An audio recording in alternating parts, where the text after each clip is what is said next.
Bonjour à tous et à toutes les abonnés de Tindika Tindika Balobi Touro Katia Voka na Katia Tindika Tindika Boya et Belebo s'abonner avec Katia Voka Babi, votre humble servante Amarou dans la bino. Olingaka musique, olingaka politique, olingaka foot, olingaka social, socio-culturel. Boya et Belé na Katia Tindika Tindika Yasika yango makambu ya bien Babi Tindika nde ya liboso. Et là quand on a musika teka rouge on mona bakoma s'abonner bo s'abonner mensuellement. Pobozwa Katia Voka Amarula no politique na obeta c'était la politique boya ebele yasika tomona ni ciao. Ok, émission na biso bandi na mukolo ya lelo balobi tozolo bila kaka affaire ya Janine Mabunda. Balobi oyo aboyi ko se présenter liboso ya Conseil suprême d'État. Lelo tozolo bila ngona mwana mboka Jeffer Miko ete na ku banda bongo te sans ko pesa mbote na babot nanga na papi kelila mon pouvoir wana na moni rifin qui sombe pourquoi pas na yope Richard Longa triple code du fils depuis Paris HL UT balobi porte ya Londres émission na biso bandi na pesi mwana mboka analyste ya lubara tellement bien Jeffer Miko te bo message ko zo biso mi balé mingi na Tindika télévision wana na pesi mbote mwana mboka boni Kimia nesenga komona yo lususu vocation balobi Tindika Tindika télévision mbote na administrateur central puis général à Tindika et papi kelilo mo pouvoir mais c'est refin qui sombe ya ba refin puis l'équipe technique mo mabo accompagner ka yo na pesi mbote na Junior Mboyi et puis na Mike na ko banda bongo te sans pourtant na présenter ba sincère condoléances na ngai na famille ya mwana mboka tika kibiso na mboka Dubai Sindika Dokolo et puis ko pesa susu mbote mingi na mwana mboka Ote kotika biso président na biso ya INPC ba journaliste tozali bongo na matanga to bongo moko ya biso à la personne de le fait Kasonga Chilumba kufa ki bongo kula mardi tika biso en tout cas kimia na mitema pe na mabota ya ba illustre disparu Katia Voka. OK, merci mon mboka émission na biso e bandi na bi ke bandi ko balandi bazo la biso en consultation mais à tozana na Conseil suprême d'État donc consultation anonyme na bi te mon mboka Jeffer Babengsi Janine Mabunda mais yemoko a se présenter ta préféré continue avocat place on les ont mérité avocat to yemoko il fallait nan akende ko se présenter de sa justice et sanga koti mobulu moi monsieur Mukila Katia Voka c'est ça l'état des droits. C'est ça l'état des droits. Il n'y a pas un Congolais qui est supérieur qu'un autre Congolais. Quand c'est avocat, osa yo, osa congolaise, osa quinoise, nganaza Jeffer Miko était bon citoyen, ça Congolais. Osomona. Et ça que nous yo lokolo les journalistes de maman Marichère wana yo un avantage que les cahiers. Boza bino nyonso ba maman congolaise. Bozo mériter même traitement, bozo mériter sur le plan sécurité, bozo mériter ba sécuriser bino sur le plan santé, bozo mériter même traitement et santé na maman oyo ba bengaka ba femme Marichère. C'est ce qu'on a tous souhaité, c'est ce qu'on a tous déploré pendant le régime tout c'est ce que moi j'appelle l'instauration du vrai patriotisme au vrai sens du mot. Patriotisme c'est nini bolingo ya mboka. Bolingo est lié mutu na mboka na citoyen na ville ou avandi na mboka ou azali. C'est ça. Ba pesa biso impression on dirait que non tout ça na mboka moko tout na régime moko ba intouchable. Or balobaka la loi est dure mais c'est la loi. Nul ne te décide de la loi. Eza na kati ya constitution na biso. Mais to komisa ngoka ka lokola slogan. To biso na régime passé à régime ya Kabila. Eza ka osali bo mufungo que non sosali ato sali mabe. Tondo ko mono même na ba circulation. Kati ya foko mona muta tuti yo na mutuka. Mais lokola azaka mutu ya mufunge okoloba te soko mekolo ba na yo ko tumto na raison. Mais au cas sur le donc à l'immédiat maman bu mutuka ba embarquer OK. Est-ce qu'à cette époque-là, Janine Mabunda a interpellé? Non. Il fallait que moi, les sphinx de l'immunité à son pouvoir. Batebele ba ignora qui ça est le côté et le ligne ya pamba. Mais voilà que le ligne ya pamba comme quoi inquiéter moto. Voka pour elilinge bimana mur il faut mutunda tele mapoto mona elilinge sala nini et bimana oui facha zaki elilingi azaki elilingi ya papa na Etienne Tshisekedi wa mulumba yabo mona ki elilingi ya facha telemaki wa moi je trouvais pas ça mal quand benga fachi elilingi oui azé elilingi parce que ça mwana ya mutu moko o lité pendant plus de 37 ans na pouvoir na mbuka na biso oyo donc makambo wana litwana ko kende pamba te. Litwana il avait compris avant kasi avocat tout monde na ndaku ovanda kana mama bino alinga makamba ko yemba mingi ata ozanona na za vocation ko yemba te mais du fait oyo kaka yemba mingi okoyo pe ko contrôler mo ba note vocale mususu oka muta bimi libanda mais yemba te na yebi ka mama sanda ko yemba yango nana satanda ki no Janine Mabunda n'est pas n'importe qui na mboka oyo Janine Mabunda za qui représentant personnel ya ex-chef de l'État biso Félix Kanambe osomona mais lelo Janine Mandona aza présidente de l'Assemblée nationale. Maintenant lelo oyo ba komi ko inquiéter même la présidente de l'Assemblée nationale pour dire quoi mutaza likolo ya mibeko azate. Ba bengé ko se présenter. Aya ko justifier budget oyo makambunyo c'est l'équipe kuna na chambre basse ya parlement. Il y a que non aza la toute puissance avant de rappeler ya Yémen. Il faut que tu aies un peu sa coup de fil, un peu sa mot d'ordre. Bon, ça la formalité pour botika ya son mandat. Mais pourquoi elle ne s'est pas présentée? Parce qu'elle a compris que qui bande n'a pas qu'un débrouillé. Oh, ils ont été de don à zongi pété. Parce que ce que c'est justifié, bien sûr que Azara bah belé au costa la temps bah l'humanité belé au costa que non est protégé. Mais qui va tous en état de droit? Oh yo bamba avec la biso que non. Bah on peut se impression de dirait justice c'est ça dépendante. Or justice est là indépendante depuis mokili zala mokili. Justice est là indépendante parce que une bonne justice élève la nation.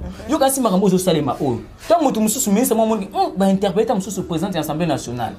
Yo kasi on ngota mo suna nyamu nyamu. Ndebo mo na place malembe tito comme na horizon 2030 2040 mboka biso pe écoutant parmi les pays développés puis les pays émergents. C'est une bonne affaire. Va continuer à interpeller. Mais moi je trouve ça mal. Pourquoi? Parce que bon, ils ont ma bête. Azana Batura n'a tant que citoyen Yamboka. Ce qui a empêché, elle peut aussi se faire représenter dans le avocat. Mais ils ont ma bête. Mais qu'ils comprennent une seule chose. Que Félix Azapena et Lilingi ya papa Etienne Tshisekedi ya Mulumba. Tant que souvent on par ignorance, bah il va quitter. Papa Etienne Tshisekedi Azaki na mot d'ordre. Ce qu'a lobby, mais c'est pas non parce que Azaki na arme. Non, c'est pas parce que Azaki a moussous na mbongo nini. Azaki a kandé na mot d'ordre. Yango tout le monde. Fati, baba que non, Fati ça na armé té. Fati ça na pas soldaté. Azali lilingi ya pamba. Boy. Mais si quoi on ndenge nini? Mutu o azana armé té, mutu azana contrôle balistique. Photo bango.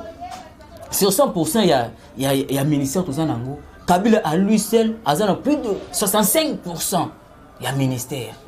Mais comment mutu o azana ngo moins que bino? Azo pesa pe ba monde de mo ezo kanga sagesse alors. C'est ça. Donc pour dire quoi, tant ba kana toute autorité vient de bokonzi outi na nzambe etambusa makana ba sagesse moko boy. Facha asa lilingi ya Etienne Tshisekedi wa Mulumba. Je confirme ça. Pona oh même moi personnellement nazaki na ba doute ya Fachi.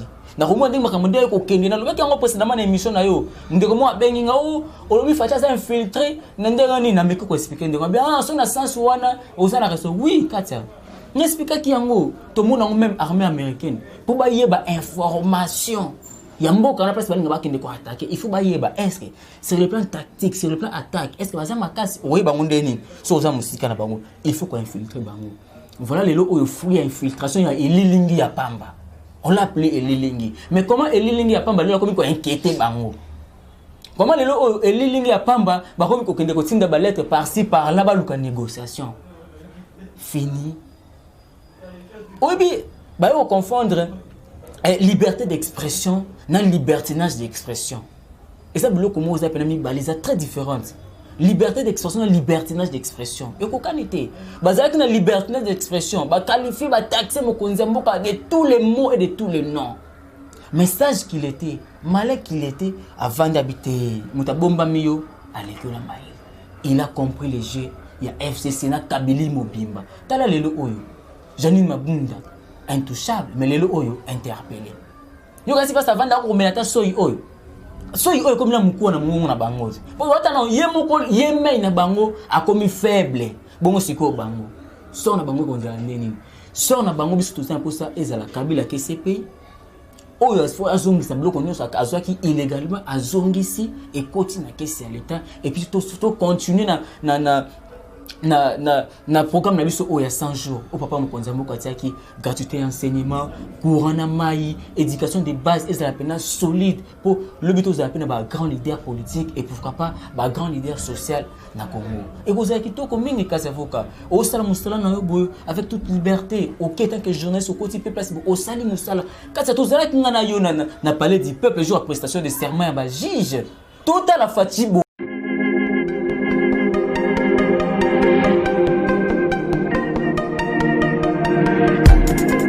Après 25 ans d'expérience, eh oui, de 1995 jusqu'à ce jour, Elton Storm, l'unique shop congolais de Londres, la Grande-Bretagne. Tilalong, les alicos à la fierté à la communauté Nabiso. Et surtout, il y a un homme d'affaires congolais sérieux dans la diaspora. Oh yes. Secret Item Store et Zali Kakamoko. Le sérieux. Accueil, na service qui toko na ba client na ye. Avec ma produit na ye. Oh, il y a première classe, il y a qualité supérieure. Oh, il y a ma bombe à Eden Store. Oh yes, mon crime bimbe yeba. Ma maman à Londres va confirmer. Eden Store, c'est le berceau des produits cosmétiques. Il y a solo produits originaux. Et yes, les alipes perso y a produits alimentaires, naturels et organiques. Au travers de nos produits cosmétiques, Eden Store détient le secret. Secret ya solo, où ya poso ya maman moi c'est qui toko. Poso ya moi so benza bazali kolula, poso ya moi so mobala kotala ya lembate. Poso so ko tamboli masanga sima. Eh oui, yango ne ba produit zo tekama na kati Eden Store. Na ba produit alimentaire, où ya Eden Store, yango de secret ya cuisine ya maman congolaise. Eh oui, nyonso ko so pensa mobali na yo ezali. Pondu, matembele, ngai, ndole, fumbwa, ndunda, bilemwe, oyo nyonso penza, oyo kobonga pona cuisine na ezali. Oh yes. Olingi mobali na yo asepela na yo libela na libela. Olingi mobali na yo atala kayo lokola mwasi azali kolula sika. Oh yes. Olingi mobali na sisa biloko nyonso tela kaye na mesa. Secret zali kaka moko. Eden Store.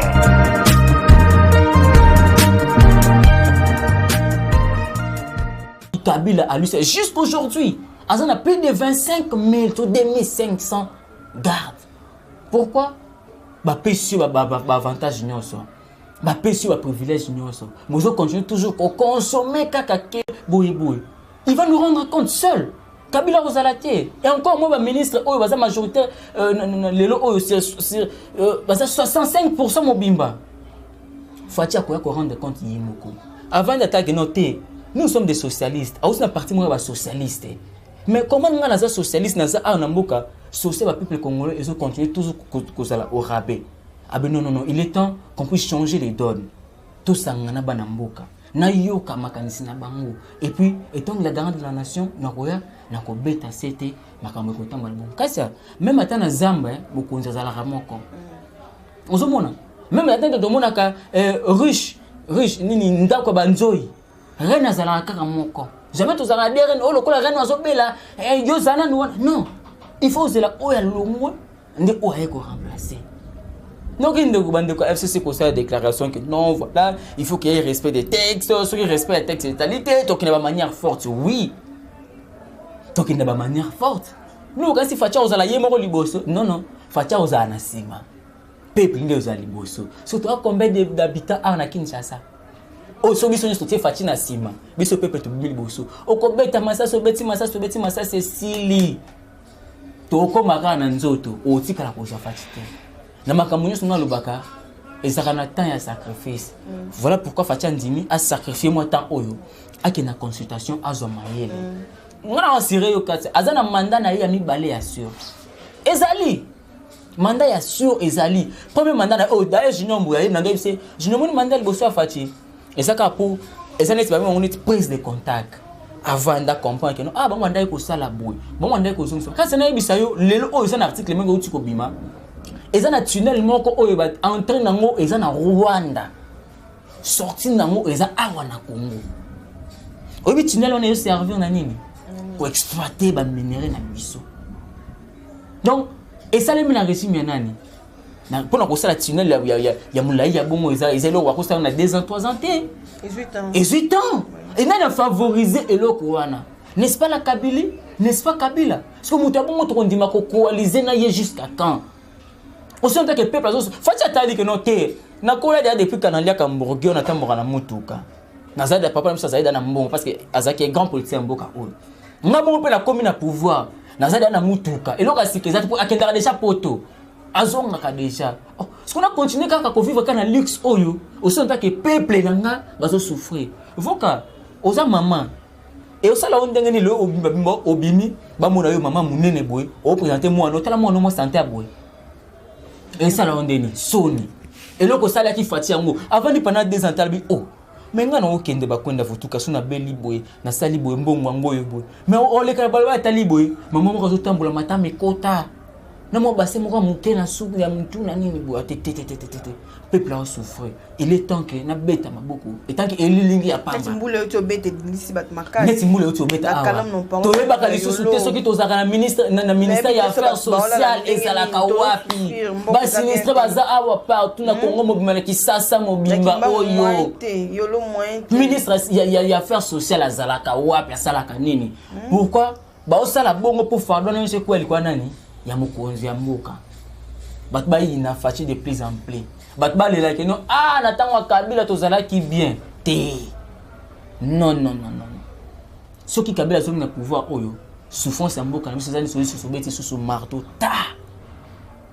Et ça impossible. Voilà pourquoi pour revenir à ton idée à question, il faut admettre Bajani Mabunda oyo. Bato nyonso va servir de marche pour la Kabila pour le Kabila comme place à Zali. Il faut pas aller inquiéter. Pour Kimia écoute na mboka peut vivre pendant effectivité il y a état de droit. OK, merci mon mboka na ebi ke tozo kende déjà bien donc tout le banon doit faire ya autorité morale et FCC abenga na kombo ya mon mboka Joseph Kabila azotinda ba lettre par-ci par-là pour na ko ebisa ba tuete ndeko Fati to président de la République ya mboka o Fati Beton ameka pe kozonga na ba idée na bango nde ba kenda ba bandaki na ba accord na bango bazonga susu ba solo la akena Angola merci beaucoup maman Voka to mona ki ba déplacement na ye to mona ki ba représentation sala ki na oto lo bango tout à l'heure na mboka mokonza sala ka moko na famille papa sala ka moko maman et puis bana le mambo nyonso il y a le respect d'ordre hiérarchique ndengo balobaka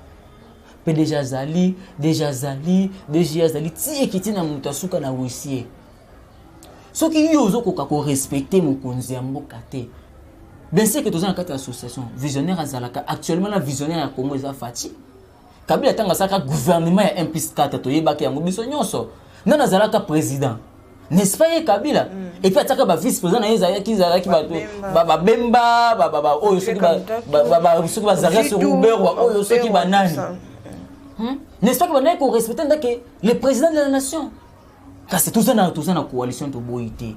Mais c'est quoi pourquoi à chaque prise de décision ceux qui ont signé ordonnance n'a pas si yo pesa ordre na ba ministre na yo va vendre la dossier wana pour les akopezenga baza ba mibali après tout yo kasi zo so bateli we Kabila bati Fati koto Kabila akobeta Fati baza bango nyonso ba mibali baza bango nyonso ba sportif baza bango nyonso ba pratiquant bakote bakobeta na makofi pena boye mais ozali kama bakobeta na makofi boye c'est ce que kama bakota ande par yamboka pour nanga makofi bo en tout cas Fati ça na catégorie lourd bakobeta na pena makofi mais Fati atali que non te ozali kama makofi te ozali kama ya mboka.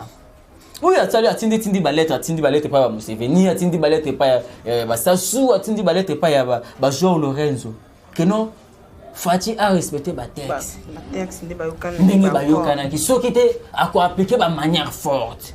Mais deux après ba Congolais ba kufa tout. Ba Congolais abesana da ko boma. Imaginez non muta besana da ko boma ba Congolais depuis.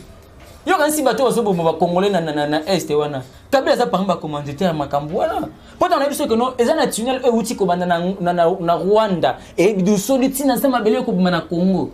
Pour ba exploiter illégalement ba minerai na biso. Le on a sondage bimi na Rwanda exportation na bango et comme il y a 175%.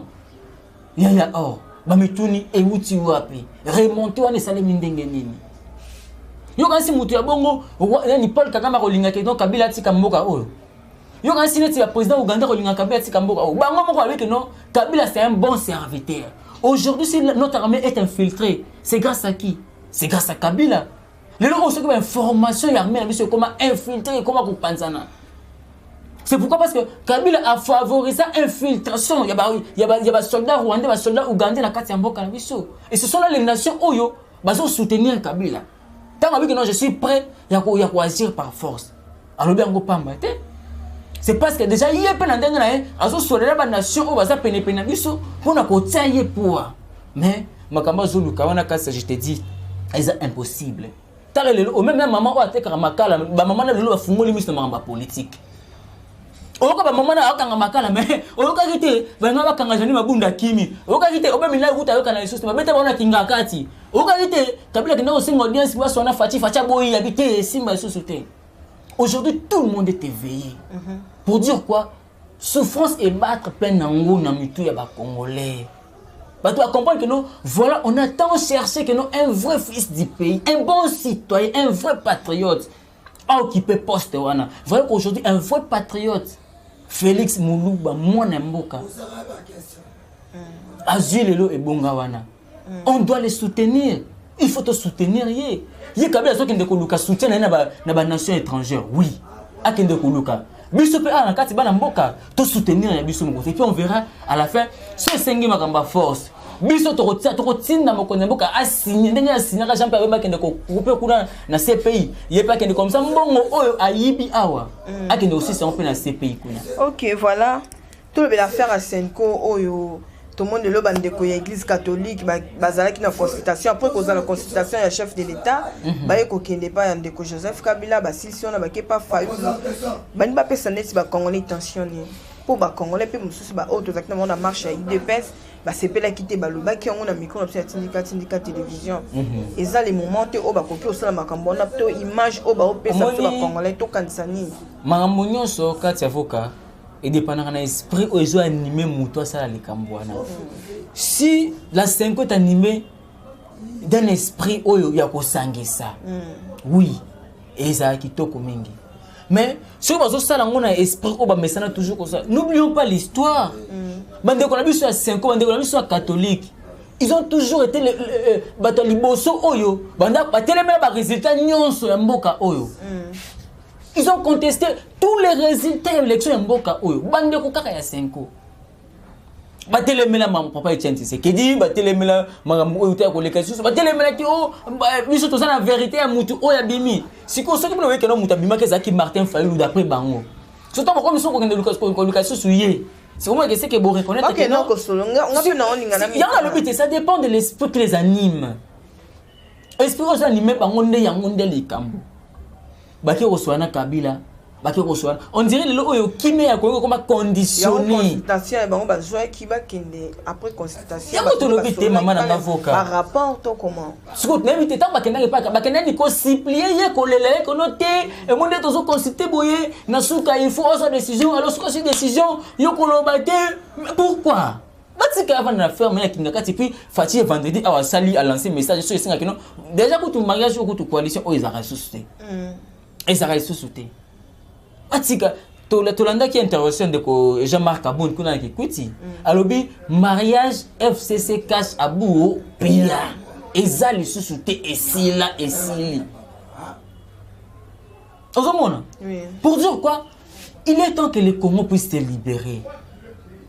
Tout ça qui est indépendance, mais tu veux un pays mort, tu veux une dépendance. Pourquoi? Parce que le pays a été dirigé par des gens animés de mauvaise foi, de mauvaises volontés politiques. Bande quoi 5 ans, Bokinde Oluka Kabila, pour Kabila Zanani. Puis à ça la Nini. Est-ce que Kabila Zanani a une injonction qu'on peut, c'est pas chef de l'État? Il est qui? À ça soi-disant citoyen Tibiso, parce qu'il a aussi une nationalité douteuse. À ça n'est pas Moutounio, c'est Tibiso, est-ce que c'est comment on dit Mamoutoumon quoi lui seul par année il touche 8 400 000 $. Il y a 8 400 000 par année. Donc il est le président oyo lelo oyo azan exercice mais a ozo salaire ko le président o azan même l'exercice. O mutema nini. Et puis mutu abondi ba jeni mabunda. Banani o ba Alexis Tambwe mukolo bongo. Ala ndaka mona mukana na sima. Est-ce que mutu abaza mutu o beaucoup sana simani oyo azolka ko appauvrir les sous kaka mboka de plus en plus. Ana ba avantage nyoso, ana ba avantage médicaux. A voyager ka offrir ça na poste au voyager. Asenga ki ba sécuriser famille na yi, oui ba sécuriser famille. Mais vanda tala alongola ba nyama nyoso bazalaki na zo a mema bango kuna. Eza bazana ba parc vio nga nyoso mema bango kuna. Ekoki kaka te.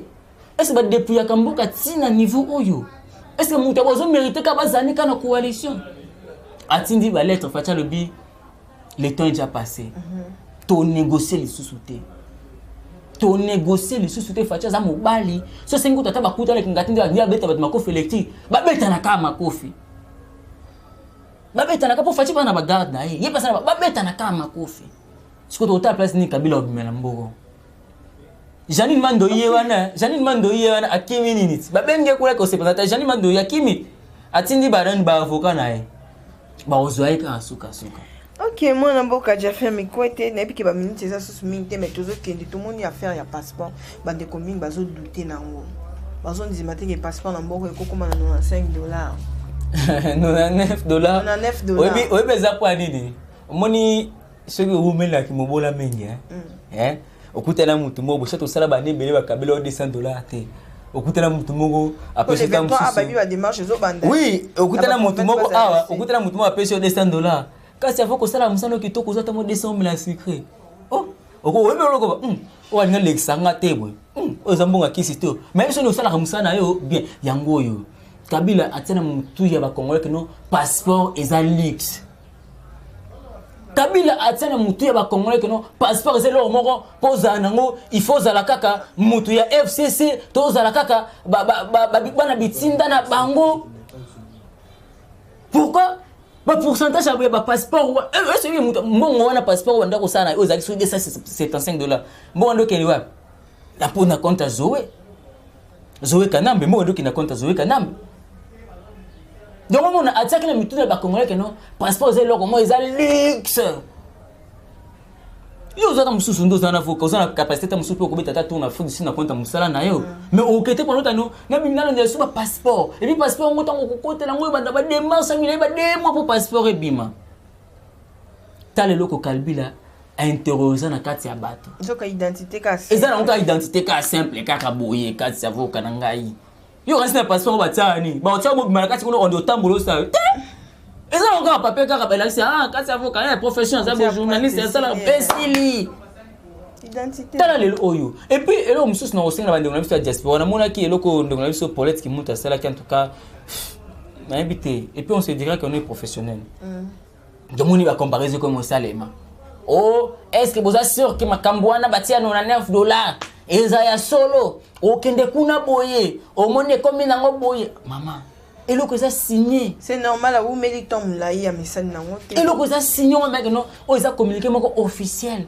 ba rendre le 23 awa balobaka buka mona buka kutila so ça na $99 na aussi buka mona buka kutila buka mona pe moko na buka pe si mon d'ordre pas d'entrée pas de sortie Kabila obimate Kabila article na siko bato to lukaka ba $99 mo ya biso to zwango po to l'année la CPI na to nda otala enelo la muki to sala interview to zongi po kana mingite mais sinon quand moi je tiens vraiment à saluer la décision na kokiti c'est ça na mukaka identité c'est normal et ça na mukaka identité ça malamu mingi ozomona que non fati soka j'ai des mandats katia moi me belé changer makambo belé ko changer parce que moi je crois à aussi na parti moi ba socialiste aza elilingi ya papa Etienne Tshisekedi wa Mulumba ba on dit ba comprendre ki ba benga elilingi wana ba comprendre d'été mais lelo je vous confirme que non fatia ça na elilingi ya papa Etienne Tshisekedi wa Mulumba talaka papa telemi na liboso asa non Kabila mobutu bo Kabila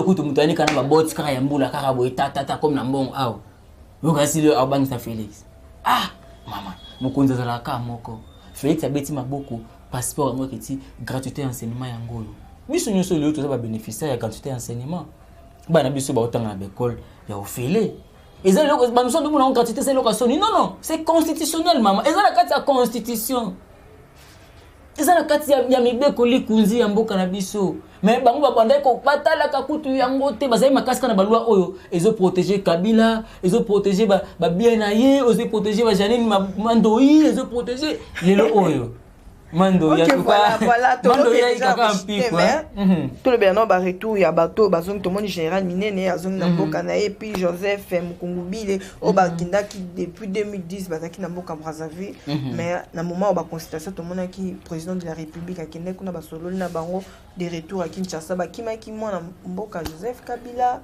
voka le quoi ba yo kana raté ce que président mimi bango susu voka ba renforcer armée te ata pour nous renforcer armée te balobaka on est bazala omoni pa na yo ezaka pa na yo kasi pa na yo ezaka pa na yo omoni pa na okoza ta lipapa no tikino kwa mesa ana longa ngalo na tongo moto ka inquiété yote mais pas ya bato to ki pe honorer ngwanda pa ozonga mboka ba honorer ngwanda ba ozonga aba mkumbuli ba ozonga ba papa na biso ba muneni ba ozonga ba biloko na bango oyo ba régime ya Kabila ba okipa kango illégalement ezongela ta bango muto abundi na bunda so mo lupango na emonda kuna ba récompenser oyo konto otie munde kumbala le sinde kwa kimi mboka mama to moni ngana Kongo oyo un étranger so azokimisa bana mboka ya kimaki te pona coup d'état nde to ba coup d'état na asa nani coup d'état Kabila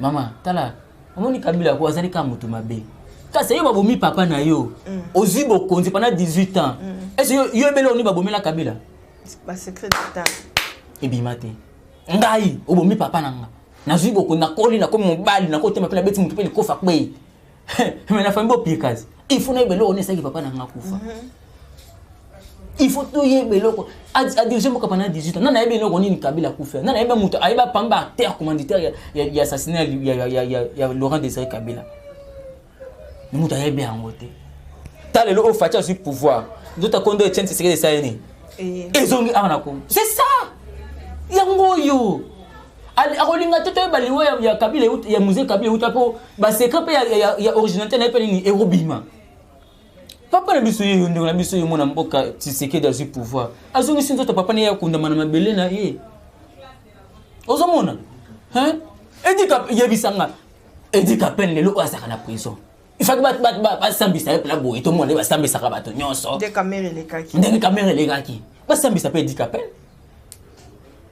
ibisa mutu bo maite lo mutu afana ne kabum abela rapete tam suba côté le quoi ko ça premier maçon ko baté to et 18 ans le style leki ma bimane pe normal la prison maman omoni liberté o eza effectivement la liberté ça conditionnée dans des monter tala le au retour ya moyo c'est ça tout ça la poste plus question d'exil tout ça omoni ko na benga fati opération zéro exil exil eza sous na mboko te makambo exil yebisanga yo mukolo ndako benga lo ke exil exil wapi na Brazil c'est pas na yo Sénégal c'est pas na yo Poto c'est pas na yo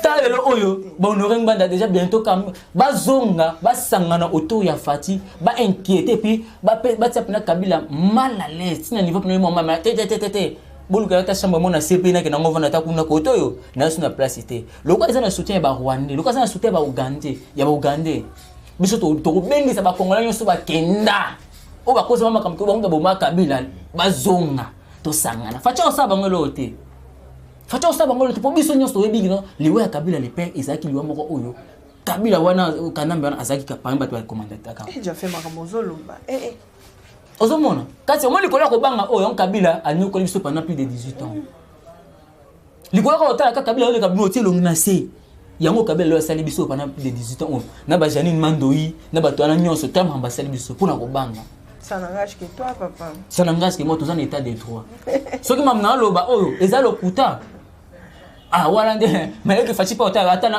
j'ai fait un côté bon citoyen un patriote te aloba bonga pour nous kasa on a tout intérêt à défendre mboka na biso oui bien sûr on a tout intérêt Paul Kagame ko vanda te pour défendre mboka na chose ça pour nous dépouiller biso te Kagame a baloba ngo entre un frère et un ami le choix est clair entre un frère et un ami le choix est clair Fati aza ami africain ya Paul Kagame c'est normal. Mais Kanambe Aza, frère, il y a Paul Kagame. Et là, Fati, c'est un ami africain, il y a Paul Kagame. C'est un ami africain, il va Ougandais. Mais Kabila, c'est un frère pour eux. Donc, ils ont tout intérêt à défendre Kabila. Ils ont tout intérêt à soutenir Assala, guerre, Assala. Nous aussi, entre Fati et Kabila, les choses sont claires. Fati, c'est mon frère. Kabila c'est bon, c'est un ami africain, pas appelé africain, ça peut Rwanda, ça peut ndonga nga pe africain kaka. Lingue sama babongo salamati. Hein? Et tala ba diaspora bozonga bo mona ndeto tambola ka Fati. Na bana classe ba bimi na bo ya bozonga bo ko investir abo mona ndeto tambola na Fati. Na Congo pendant 18 à 19 ans. C'est ce que moi j'appelle les retours. Donc salamate balobi président balboso on yata mabele ya makala na prince elengesa et salamate ezalaka kabongo en tout cas nzamba pambola président azo senga to kina ba élection anticipée après bien non surtout kina élection anticipée qu'on a inanga mutakozonga place wala rosala ba margo na bango obi élection balo le kande nini to sali pena vote leki comme ya complétion to yé bati ba papier boy ka ça veut kalimbisanga Félix Tshisekedi wa Mulumba to tie wana mupanzi oh nani Martin Fayulu de to tie koto to ke susu te ko na ba tala o moneza to kotanga pena boy lokasa na lokasa batanga liboso biso esala na stade de martyr to tala ba papier to tel ba voter ba nombre de photos bazaki combien bo compter ba bulletin eza combien oh eza 1 million c'est bon to bandi tableau kuti na marquoir o ba batsaka ba bindeng sarana batie longa ya Félix Koto batie Martin Fayulu Koto yo Jean-Pierre Bemba ça se passe seulement entre les Congolais entre les Congolais car les asko wana za so guerre moko loyale des bonnes guerres Martin Fayulu Jean-Pierre Bemba soko ozonga Félix non soso Mouzitou ça se passe entre les Congolais yango moni Moïse Katumbi yango mona ki Jean-Pierre Bemba ba que non je suis prêt pour un dialogue entre les Congolais. Et ça j'en profite aussi pour lancer un message na ndo ba mamu pesa ba koma o ba pangistanais ba nani ba kabola ba pangistanais nani bata ba ndundu bata ba nani ba taliba en tout cas non ta Congo l'équipe partout Mbokele mais sinon quand on dit ça c'est parce que sont ça étant qu'analyste tout ça peut analyse tout ça peut même tes missions donc tout te bande ko bani ba position de ko Bitakwira avant motika FCC maleme Kabila za mtu osangana ete wewe mko Kabila wala la nani Bitakwira wala la wapi wewe mko Bitakwira wala bila nani wewe mko Bitakwira wala nani wala mbao kama ite bango OK. OK, to chité dossier makamba mama cha moi to le belango te peut s'abîmer. To le belango, to interpeller bango. Et ça bimine to Nathalie pe émission moi ko PPRD za parti na ye akolonga PPRD aza kabiliste. Eza mabaza pouvoir susciter. Eza mabete kasa. Toza libre. On a voté pour le pluralisme à parti politique. Et c'est normal, azana FCC, c'est normal, azana suna nani sur les normal. Mais ils sont anormal tant que vous touchez mon konzi amboka. Tu vois? Il fallait pas. Non, nazoloba te. Tala. Non, mais la qui a pour on a passé qui mon point de presse mon tala qui on. A rosa point de maïté que non yekoma boy. Et les lignes pas ba di maïté que les lignes pas comme ça mon niveau au kasi avocat. Ozomona, il est quand même le chef. Mboka ezana na attention malamu te. Bango ta ke ba dictateur ya masse. Il faut que ba bimisa biso nzembo oyo ko sangisa biso nzembo oyo ko solidariser biso les plus na place que nous et désolidariser ba congolais. Ba nzembo moi j'ai écouté la chanson. Bien sûr qu'akim que non natanga comme mboka te puis na sa peine attention au temps ngote non mais écoutons au moins les textes. Baza ba alanga nzembo ndi ba benga ka bango. Tu penses que ko sala ngo et non combat ko sala hasard. Merci pour nayoki pe kala mingi te awa. Nani papa na biso defao azana na studio azo bimisa mon chauffeur m'a trahi bimisa nte mon appel chauffeur bi m'appelle biso so bi makara to pan o même kolo o tete c'est anormal kati avocat nani ta lelo oyo ba ko bimisa na ba photo ya nudité ya mama Tchala mwana c'est la niveau c'est la honte quelle honte akre kuna na nini ba ko tuna na aner kombo nani mama yebi ngate mama kombo nani apesi Tchala papa no nani ka lo nito yeba kilo mo tshemwe pesa na papa batunye état civil obala na nani yo Claude Mache obala na mariage nini bo wala to yemi to vota privé parce que elle a osé toucher au chef ba toucha kana chef te ozomona moko nzaka moko eza choix na yako kikoza muta FCC eza choix na yako za mutu ya PPRD mais eza mauvaise choix ya ko toucher mokonzi ya mboka. Est-ce que sous Kabila elle pouvait faire ça? To musicien moko yemba Kabila kimisi ba musicien be na mboka oyo. Kabila kimisi ba musicien be na mboka oyo. Parce que pourquoi natanga muninga bango tia muninga mal à l'aise. Tozo kende kala mingi te vendredi et sangozo kota mumbunu. officiellement bazo bimisa gouvernement ya union sacrée. Quand on est dans repêchage. Ok, voilà, c'est comme la souka, voilà, tu as aussi. Attends, semaine au tozo banda. Moi, je suis salutation à tout balandi en tout cas, merci beaucoup. Un message fort pour tout clôturer mission. Merci beaucoup. Et là, on a ça là. Moi, j'ai toujours opté pour le patriotisme. Parce que patriotisme, et ça le quoi, tous en abolingo, tous en libala na moi aussi. On lingate mbali mususu ya rosala moi ça m'a bien aussi en tant que yozana. C'est que le patriotisme, c'est plus fort que les mariages physiques. Pour les gens qui ont été kufa, na otiki ba na héritage oyo, attendez ni mtoko boto la bangote, c'est les grands Congo. Na otiki ba na héritage oyo, atabo sali ndenge nini.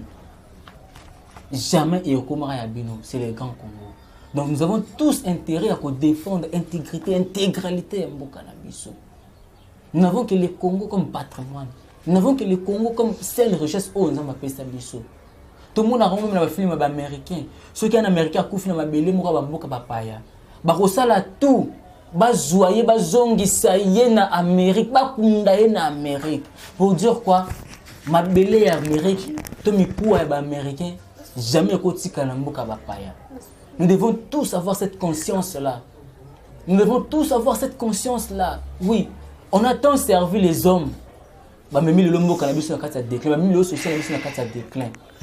qu'il est temps qu'on puisse tous servir notre nation.